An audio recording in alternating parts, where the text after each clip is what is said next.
ನಮಸ್ತೆ my dear friends, welcome back to Vishwa Maitri education YouTube ಚಾನಲ್ಗೆ ತಮಗೆಲ್ಲ ಪ್ರೀತಿಯ ಸ್ವಾಗತ. ಇವತ್ತಿನ ಈ ವಿಡಿಯೋದಲ್ಲಿ 8ನೇ ತರಗತಿಯ ಕನ್ನಡ ಭಾಗ 2 ವಚನಾಮೃತ ಅನ್ನುವಂತಹ ಪದ್ಯದ ಪ್ರಶ್ನೋತ್ತರಗಳನ್ನ ಮಾಡ್ತಾ ಇದ್ದೀವಿ. ಬನ್ನಿ ನೋಡೋಣ, ಪ್ರಶ್ನೋತ್ತರಗಳನ್ನ ಸ್ಟಡಿ ಮಾಡಿ ಬರ್ಕೊಳ್ಳೋಣ.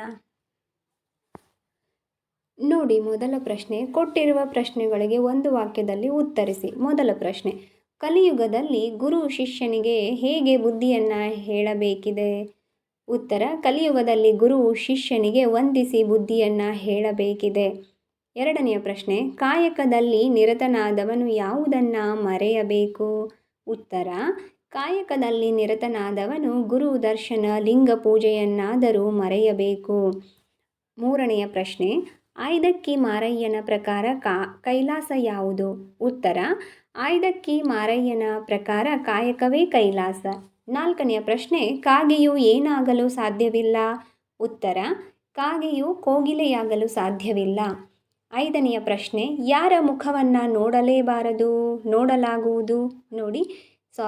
ಯಾರ ಮುಖವನ್ನು ನೋಡಲಾಗುವುದು? ಉತ್ತರ, ಅಮುಗೆ ರಾಯಮ್ಮ ಅವರು ಅರಿವು ಆಚಾರ ಸಂಯಜ್ಞಾನವನ್ನರಿಯದೆ ನಾಮ ಹೊತ್ತುಕೊಂಡು ತಿರುಗುವ ಗಾವಿಲರ ಮುಖವನ್ನು ನೋಡಲಾಗದು ಎಂದು ಹೇಳಿದ್ದಾರೆ.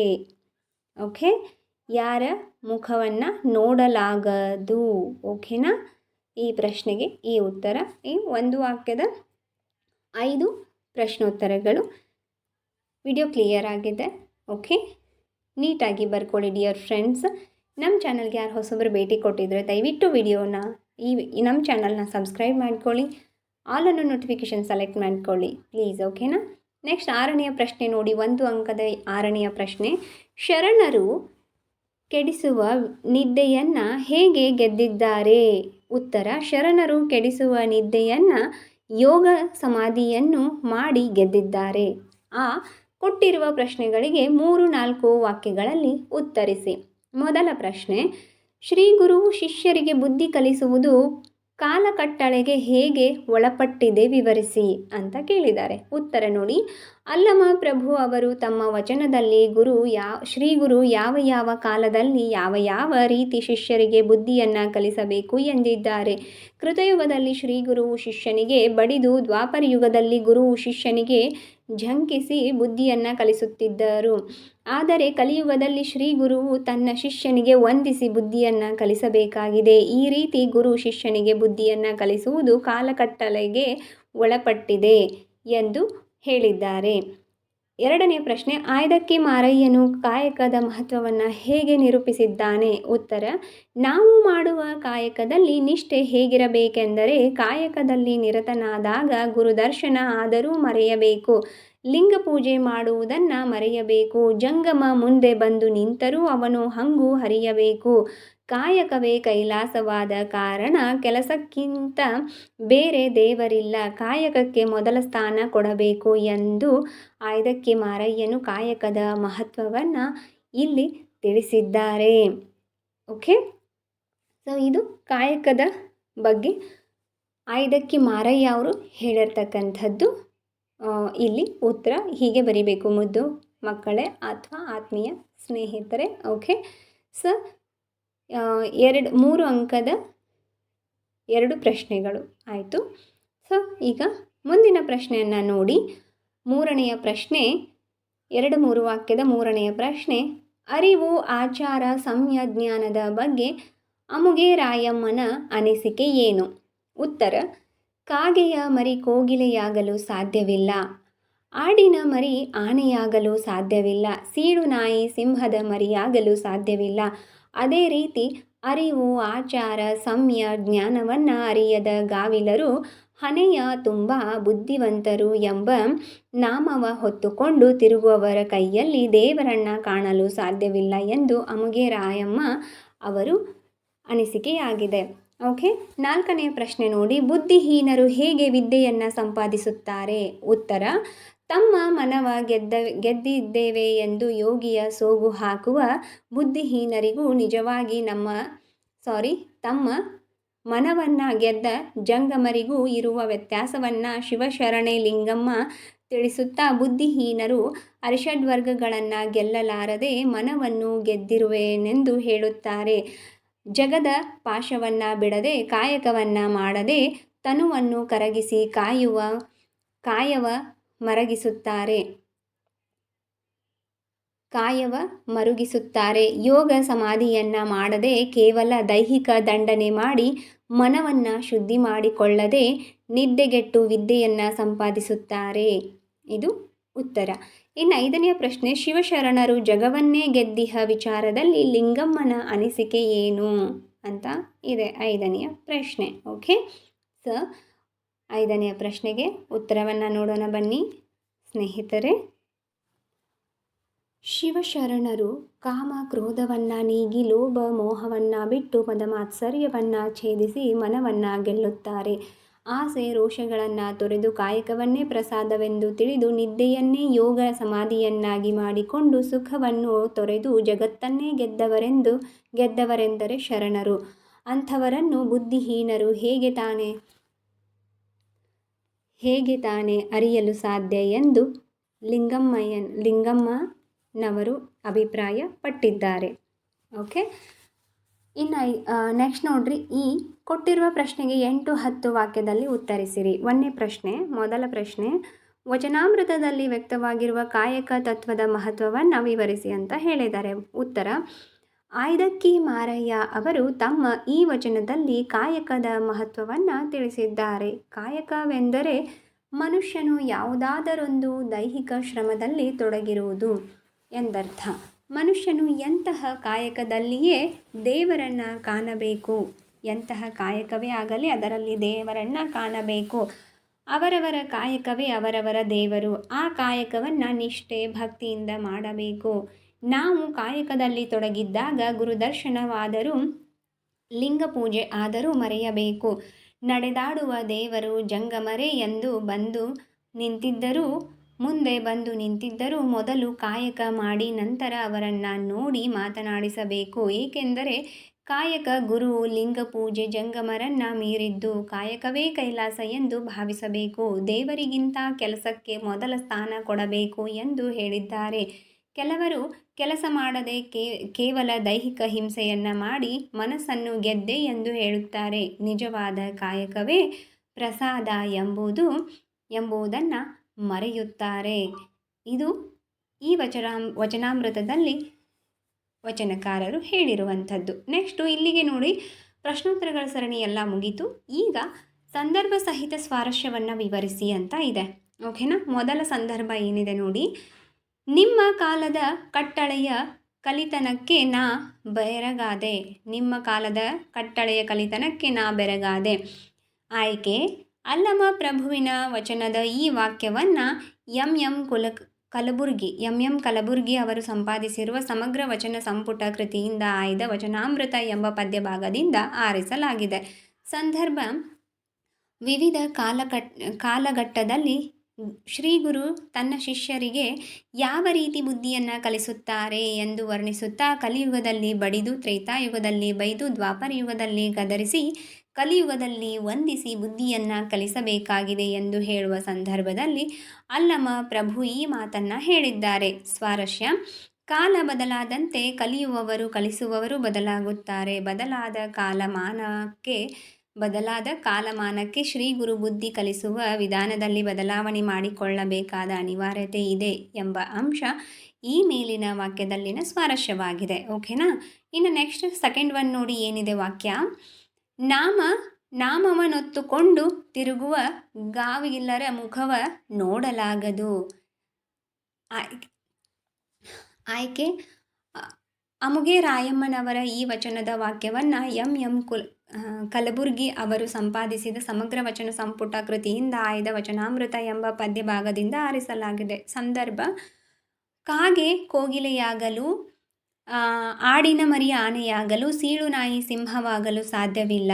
ಹಾಗೆಯೇ ಅರಿವು, ಆಚಾರ, ಸಂಯಜ್ಞಾನವನ್ನು ಅರಿಯದೆ ಕೇವಲ ಜ್ಞಾನಿಗಳು ಎಂಬ ನಾಮ ಹೊತ್ತುಕೊಂಡು ತಿರುಗುವ ದಡ್ಡರ ಮುಖ ನೋಡಲು ಸಾಧ್ಯವಿಲ್ಲ ಎಂದು ಹೇಳುವ ಸಂದರ್ಭದಲ್ಲಿ ಅಮುಗೆ ರಾಯಮ್ಮ ಈ ಮಾತನ್ನು ಹೇಳಿದ್ದಾರೆ. ಸ್ವಾರಸ್ಯ: ಭಗವಂತನ ಸಾಕ್ಷಾತ್ಕಾರಕ್ಕಾಗಿ ಜ್ಞಾನ ಸಂಪಾದನೆ ಮಾಡಲೇಬೇಕು. ಬರೀ ಜ್ಞಾನಿ ಎಂಬ ಹೆಸರು ಸಾಲದು ಎಂಬ ಮಾತು ಈ ಮೇಲಿನ ವಾಕ್ಯದಲ್ಲಿನ ಸ್ವಾರಸ್ಯಕರವಾಗಿದೆ. ಓಕೆ, ಸೊ ಇಷ್ಟು ಎರಡನೆಯ ವಾಕ್ಯದ ಸಂದರ್ಭ ಸಹಿತ ಉತ್ತರ ಆಗಿತ್ತು. ಮೂರನೇದು ನೋಡಿ ಏನಿದೆ, ಜಂಗಮ ಮುಂದೆ ನಿಂದಿದ್ದಡು ಹಂಗು ಹರಿಯಬೇಕು. ನೋಡಿ ಆಯ್ಕೆ: ಆಯ್ದಕ್ಕಿ ಮಾರಯ್ಯನವರ ಈ ವಚನದ ವಾಕ್ಯವನ್ನು ಎಂ ಕಲಬುರ್ಗಿ ಅವರು ಸಂಪಾದಿಸಿರುವ ಸಮಗ್ರ ವಚನ ಸಂಪುಟ ಕೃತಿಯಿಂದ ಆಯ್ದ ವಚನಾಮೃತ ಎಂಬ ಪದ್ಯ ಭಾಗದಿಂದ ಆರಿಸಲಾಗಿದೆ. ಸಂದರ್ಭ: ನಾವು ಕೆಲಸ ಕಾಯಕದಲ್ಲಿ ನಿರತನಾದಾಗ ಗುರು ದರ್ಶನ, ಲಿಂಗ ಪೂಜೆ, ಜಂಗಮನ ದರ್ಶನವನ್ನು ಮರೆತು ಕಾಯಕದಲ್ಲಿ ತೊಡಗಬೇಕು ಎಂದು ಕಾಯಕತ್ವದ ಮಹತ್ವವನ್ನು ತಿಳಿಸುವ ಸಂದರ್ಭದಲ್ಲಿ ಈ ಮೇಲಿನ ಮಾತನ್ನು ಆಯ್ದಕ್ಕಿ ಮಾರಯ್ಯನವರು ಹೇಳಿದ್ದಾರೆ. ಸ್ವಾರಸ್ಯ: ಕಾಯಕವೇ ಕೈಲಾಸ, ಕಾಯಕವೇ ದೇವರು ಎಂಬುದನ್ನು ಪ್ರತಿಪಾದಿಸುವುದು ಈ ವಾಕ್ಯದಲ್ಲಿನ ಸ್ವಾರಸ್ಯವಾಗಿದೆ. ಓಕೆನಾ? ಸೊ ಈ ಥರ ಬರಿಬೇಕು ಡಿಯರ್ ಫ್ರೆಂಡ್ಸ್. ಇನ್ನು ನೆಕ್ಸ್ಟ್ ನೋಡಿ, ನಾಲ್ಕನೇದು ಏನಿದೆ ಅಂತಂದರೆ ಸಂದರ್ಭ ಸಹಿತ ವ್ಯಾಖ್ಯಾನಿಸಿ. ನಾಲ್ಕನೇದು, ಕಾಯಕವನೇ ಪ್ರಸಾದ ಕಾಯಕ ಮಾಡಿ ಸಲಹಿದರು. ನೋಡಿ ಆಯ್ಕೆ: ಶಿವಶರಣೆ ಲಿಂಗಮ್ಮನವರ ವಚನದ ಈ ವಾಕ್ಯವನ್ನು ಎಂ ಕುಲಕರ್ಣಿ ಅವರು ಸಂಪಾದಿಸಿರುವ ಸಮಗ್ರ ವಚನ ಸಂಪುಟ ಕೃತಿಯಿಂದ ಆಯ್ದ ವಚನಾಮೃತ ಎಂಬ ಪದ್ಯಭಾಗದಿಂದ ಆರಿಸಿಕೊಳ್ಳಲಾಗಿದೆ. ಸಂದರ್ಭ: ಬುದ್ಧಿಹೀನರು ಮತ್ತು ಶಿವಶರಣೆಯ ನಡುವೆ ವ್ಯತ್ಯಾಸವನ್ನು ತಿಳಿಸುತ್ತಾ, ಬುದ್ಧಿಹೀನರು ಕಾಯಕ ಮಾಡದೆ ದೇಹಕ್ಕೆ ಹಿಂಸೆಯನ್ನು ಮಾಡಿ ವಿದ್ಯೆ ಕಲಿಯುತ್ತಾರೆ. ಆದರೆ ಶಿವಶರಣೆಯರು ಕಾಯಕವನ್ನೇ ಪ್ರಸಾದವೆಂದು ತಿಳಿದು ಬದುಕಿದವರು ಎಂದು ಹೇಳುವ ಸಂದರ್ಭದಲ್ಲಿ ಈ ಮಾತು ಬಂದಿದೆ. ಸ್ವಾರಸ್ಯ: ಬುದ್ಧಿಹೀನರು ಸುಮ್ಮನೆ ಕಾಯಕವನ್ನು ಕರಗಿಸುತ್ತಾರೆ, ಶಿವಶರಣೆಯರು ತಮ್ಮ ಕಾಯಕವನ್ನೇ ಕಾಯಕದಲ್ಲಿ ತೊಡಗಿಸಿ ಪ್ರಸಾದ ಕಾಯಕವಾಗಿಯೇ ಮಾಡುತ್ತಾರೆ ಎಂಬ ಅಂಶ ಈ ಮೇಲಿನ ವಾಕ್ಯದಲ್ಲಿನ ಸ್ವಾರಸ್ಯವಾಗಿದೆ. ಓಕೆ, ಇಲ್ಲಿಗೆ ಸಂದರ್ಭ ಸಹಿತ ವ್ಯಾಖ್ಯಾನಿಸಿ 4 ವಾಕ್ಯಗಳು ಮುಗೀತು ಡಿಯರ್ ಫ್ರೆಂಡ್ಸ್. ಈಗ ನೋಡಿ, okay everybody look at here. ಇಲ್ಲಿವರೆಗೂ ನೀವು ನೋಡಿದ್ರಲ್ವ, ಪ್ರಶ್ನೋತ್ತರ ಸಂದರ್ಭ ಎಲ್ಲ ನೋಡಿದ್ರಿ. ಬಟ್ ಈಗಿದೆ ಪುಸ್ತಕದಲ್ಲೇ ನಾನು ತೋರಿಸ್ತಾ ಇದ್ದೀನಿ. ಏನಿದೆ, ಕೊಟ್ಟಿರುವ 4 ಉತ್ತರಗಳಲ್ಲಿ ಸರಿಯಾದ ಉತ್ತರ ಪದವನ್ನು ಆರಿಸಿ ಬರೆಯಿರಿ ಅಂತ ಇದೆ. ಸೊ ಇಲ್ಲಿ 4 ಆಪ್ಷನ್ಸ್ ಕೊಟ್ಟಿದ್ದಾರೆ. ಅದರಲ್ಲಿ ನಾವು ಕರೆಕ್ಟಾಗಿ ಈ ವಾಕ್ಯಕ್ಕೆ ಹೊಂದುವಂಥದ್ದನ್ನು ಆರಿಸಿ ಬರೀಬೇಕು. ನಾನು ನೇರವಾಗಿ ಇಲ್ಲಿ ಪುಸ್ತಕದಲ್ಲೇ ತೋರಿಸ್ತಿದ್ದೀನಿ ಡಿಯರ್ ಫ್ರೆಂಡ್ಸ್. ನೀವು ಇದನ್ನು ನೋಡಿಕೊಂಡು, ಇದರಲ್ಲೇ ನಾನು ಮಾರ್ಕ್ ಮಾಡಿ ತೋರಿಸ್ತಾ ಇದ್ದೀನಿ. ನೀವು ಇದನ್ನು ನೋಡಿಕೊಂಡು ಕ್ಲಿಯರಾಗಿ ನೋಟ್ ಮಾಡಿಕೊಂಡು ಚೆನ್ನಾಗಿ ಸ್ಟಡಿ ಮಾಡಿ. ಓಕೆ, ನೋಡಿ ಒಂದೇದೇನಿದೆ, ತ್ರೈತಾಯುಗದಲ್ಲಿ ಶ್ರೀ ಗುರು ಶಿಷ್ಯನಿಗೆ ಬುದ್ಧಿಯನ್ನು ಹೀಗೆ ಕಲಿಸುತ್ತಿದ್ದರು. ಹೇಗೆ ಕಲಿಸ್ತಾ ಇದ್ದರು? ತ್ರೈತಾಯುಗದಲ್ಲಿ ಬಡಿದು ಕಲಿಸುತ್ತಿದ್ದರು. ಓಕೆ, ಇಲ್ಲಿದೆ ನೋಡಿ ಒಂದೇದು. ಇದನ್ನು ನೀವು ಉತ್ತರ ಬರಿಬೇಕು. ಒಂದೇದು ಅಂತ ಹೇಳಬಾರ್ದು, ಇದನ್ನು ಉತ್ತರ ಬರಿಬೇಕು. ಓಕೆ, ಎರಡನೇದು, ಆಯ್ದಕ್ಕಿ ಮಾರಯ್ಯನ ಅಂಕಿತ ನಾಮ ಏನು ಅಂತ ಕೇಳಿದ್ದಾರೆ. ಆಯ್ದಕ್ಕಿ ಮಾರಯ್ಯನ ಅಂಕಿತ ನಾಮ ಯಾವುದು? ಅಮರೇಶ್ವರ ಲಿಂಗ. ಯಾವುದು ಹೇಳಿ? ಅಮರೇಶ್ವರ ಲಿಂಗ ಇದು. ಓಕೆ, ಸೊ ಇದನ್ನು ನೀವು ಬರಿಬೇಕು. ಕೋಗಿಲೆ ಪದದ ತದ್ಭವ ರೂಪ. ಕೋಗಿಲೆ ಪದದ ತದ್ಭವ ರೂಪ ಯಾವುದಾಗುತ್ತೆ? ಕೋಕಿಲ ಒಂದೇದ್ದು. ಓಕೆ, ಇನ್ನು ಜಂಗಮ ಪದದ ವಿರುದ್ಧಾರ್ಥಕ ಪದ ಯಾವುದು ನೋಡಿ? ಜಂಗಮ ಪದದ ವಿರುದ್ಧಾರ್ಥಕ ಪದ ಯಾವುದು ಡಿಯರ್ ಫ್ರೆಂಡ್ಸ್? ಜಂಗಮ ಅನ್ನುವಂತಹ ಪದದ ವಿರುದ್ಧಾರ್ಥಕ ಪದ ನೋಡಿ ಯಾವುದಿದೆ? ಸೊ ಜಂಗಮ ಸ್ಥಾವರ, ಅದರ ವಿರುದ್ಧಾರ್ಥಕ ಪದ ಸ್ಥಾವರ ಆಗುತ್ತೆ. ಓಕೆ, ಐದನೇದೇನಿದೆ? ತನುವ ಕರಗಿಸಿ ಕಾಯ ಮರುಗಿಸಿ ವಿದ್ಯೆಯನ್ನು ಕಲಿತಿಹೆನು. ಸೊ ಇದರಲ್ಲಿ ಯಾವ್ದು ಹಾಗಾದರೆ? ಬುದ್ಧಿಹೀನರು ಅನ್ನೋದು ಎರಡನೇದು ಆನ್ಸರ್ ಆಗುತ್ತೆ. ಓಕೆ, ಸೊ ಇದನ್ನು ಬರೀರಿ. ಇನ್ನು ನೆಕ್ಸ್ಟ್ ಏನಿದೆ ನೋಡಿ, ಗುಂಪಿಗೆ ಸೇರದ ಪದಗಳನ್ನು ಆಯ್ದು ಬರೆಯಿರಿ ಅಂತ ಹೇಳಿದ್ದಾರೆ. ಗುಂಪಿಗೆ ಸೇರದ ಪದಗಳನ್ನು ಆಯ್ದು ಬರೆಯಿರಿ. ಏನಿದೆ ನೋಡಿ ಹಾಗಾದರೆ ಇಲ್ಲಿ? ಒಂದನೇದು ಆನೆ, ಗಜ, ಹಯ, ಕರಿ.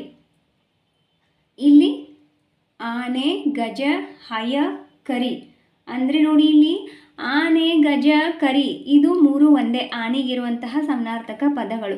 ಹಯ ಅಂತಂದರೆ ಕುದುರೆ ಅಂತ ಅರ್ಥ ಆಗುತ್ತೆ. ಓಕೆನಾ? ಸೊ ಇಲ್ಲಿ ಹಯ ಅನ್ನುವಂಥದ್ದನ್ನು ನೀವೇನು ಮಾಡಬೇಕು, ತೆಗಿಬೇಕು. ಓಕೆನಾ? ಸೊ ನೋಡಿ, ಇನ್ನು ಎರಡನೇದು ಬಸವಣ್ಣ, ಕನಕದಾಸರು, ಅಲ್ಲಮ ಪ್ರಭು, ಅಮುಗೆ ಮಾರಯ್ಯ. ಸೊ ಇಲ್ಲಿ ಕನಕದಾಸರು ಅಂದರೆ ಇವರು ತೆಗಿಬೇಕು. ನೀವು ಕನಕದಾಸ ಅನ್ನೋ ಹೆಸರನ್ನು ನೀವು ತೆಗಿಬೇಕು. ಯಾಕಂದರೆ ಇವರು 3 ವಚನಕಾರರು, ಇವರು ದಾಸ ಸಾಹಿತ್ಯದವರು. ಓಕೆನಾ? ದಾಸ ಸಾಹಿತ್ಯದಲ್ಲಿ ಬರ್ತಾರೆ. ಕನಕದಾಸರು, ಪುರಂದರದಾಸರು, ಕಬೀರದಾಸರು. ಓಕೆ, ಬಸವಣ್ಣ ಮತ್ತು ಅಕ್ಕಮಹಾದೇವಿ ಇರ್ಬೋದು, ಸರ್ವಜ್ಞ ಇರ್ಬೋದು, ಅಲ್ಲಂ ಪ್ರಭುಗಳಿರ್ಬೋದು, ಇವರೆಲ್ಲ ವಚನಕಾರರು. ಇವರು ವಚನ ಸಾಹಿತ್ಯದಲ್ಲಿ ಬರ್ತಾರೆ. ಇನ್ನು 3ನೇದು ನೋಡ್ರಿ, ಕಾಮ, ಕ್ರೋಧ, ಧನ, ಲೋಭ. ಕಾಮ, ಕ್ರೋಧ, ಧನ, ಲೋಭ. ಸೊ ಇದರಲ್ಲಿ ಧನ ಅಂದರೆ ಹಣ ಅಂತ ಅರ್ಥ ಆಗುತ್ತೆ. ಇದನ್ನು ನೀವು ಬೇರೆ ಮಾಡಬೇಕು. ಕಾಮ, ಕ್ರೋಧ, ಲೋಭ ಇದು 3 ಒಂದರಲ್ಲೇ ಬರ್ತದೆ. ಇದು ಧನ ಅನ್ನುವಂಥದ್ದು. ಅಂದರೆ ಕಾಮ, ಕ್ರೋಧ, ಲೋಭ, ಮೋಹ, ಮದ, ಮತ್ಸರ ಇವು 6 ನಾವು 6 ಇದು ಹೇಳ್ತೀವಿ. ಓಕೆ, ಏನೋ ಹೇಳ್ತಾರೆ, ನನಗೆ ನೆನಪು ಬರ್ತಾ ಇಲ್ಲ. ಓಕೆ, ಸೊ ಇದು ಧನ ಅನ್ನುವಂಥದ್ದು ಅದರಲ್ಲಿ ಬರಲ್ಲ. ಓಕೆನಾ? ಸೊ ನೆಕ್ಸ್ಟ್ ನೋಡಿ, ದ್ವಾಪರ ಯುಗ, ಕಲಿಯುಗ, ಸುವರ್ಣಯುಗ, ಆಮೇಲೆ ಕೃತಯುಗ, ಕಲಿಯುಗ. ದ್ವಾಪರ ಯುಗ, ಕಲಿಯುಗ, ಕೃತಯುಗ, ಸುವರ್ಣಯುಗ. ಅಂದರೆ ಇಲ್ಲಿ ಸುವರ್ಣಯುಗ ಅಂದರೆ ಬಂಗಾರದ ಯುಗ ಅಂತ ನೀವು ಇದನ್ನು ತೆಗಿಬೇಕು. ಇವು 4 ಯುಗಗಳು, ಸತ್ಯಯುಗ, ದ್ವಾಪರ ಯುಗ, ಕೃತಯುಗ, ಕಲಿಯುಗ ಅಂತ. ಓಕೆನಾ? ಯುಗಗಳು.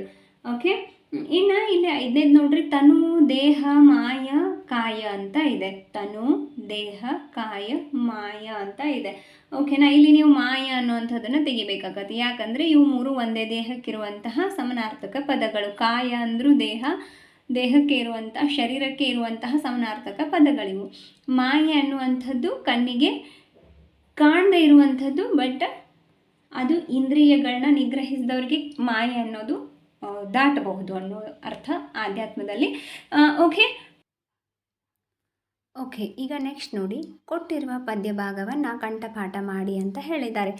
ಐದಕ್ಕಿ ಮಾರಯ್ಯನವರ ವಚನಗಳ ಮೊದಲ 4 ಸಾಲುಗಳು ಅಂತ ಹೇಳಿದ್ದಾರೆ. ನೋಡಿ, ಇಲ್ಲಿ ನಾನು ಬರೆದಿದ್ದೀನಿ. ಓಕೆ, ಆಮೇಲೆ ಕೆಳಗಡೆದ್ದು 2ನೇದು ಅಮುಗೆ ರಾಯಮ್ಮನವರ ವಚನಗಳ ಮೊದಲ 4 ಸಾಲುಗಳನ್ನು ಬರೆಯಿರಿ ಅಂತ ಹೇಳಿದ್ದಾರೆ. ಸೊ ಇಲ್ಲಿ ನಾನು ಬರೆದಿದ್ದೀನಿ. ಇವುಗಳನ್ನ ನೀಟಾಗಿ ನೀವು ಬರ್ಕೊಂಡು ಫೇರಲ್ಲಿ ಚೆನ್ನಾಗಿ ಪ್ರಾಕ್ಟೀಸ್ ಮಾಡಿ. ಓಕೆನಾ?